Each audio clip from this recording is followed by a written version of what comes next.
The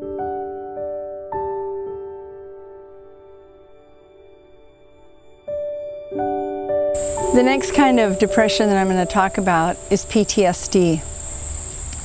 PTSD is post-traumatic stress syndrome, and it's very real.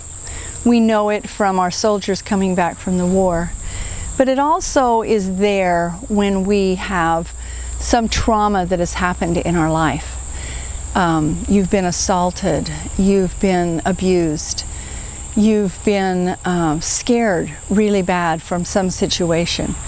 And so you get into this situation where no matter what it is to get into that situation again, you are frightened to do it. And you find yourself depressed about it and with what is called PTSD.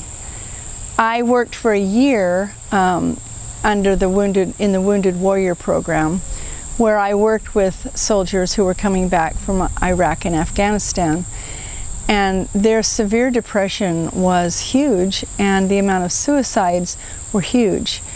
And so it's absolutely not something to not admit that you have. You do not have to be a soldier to have it, and get help. Find out what it is that you write about it, you sit down, you put your thoughts down, you decide what is it that has happened and how can I get through this. I can't get through this on my own, I need help. Go get help.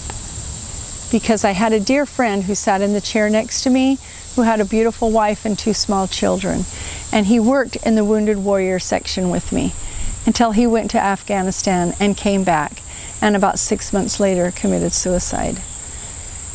I didn't stay in that job any longer because it was too emotional for me. So I went back to working with my seniors who were having their own kind of depression. But please get help if you have PTSD.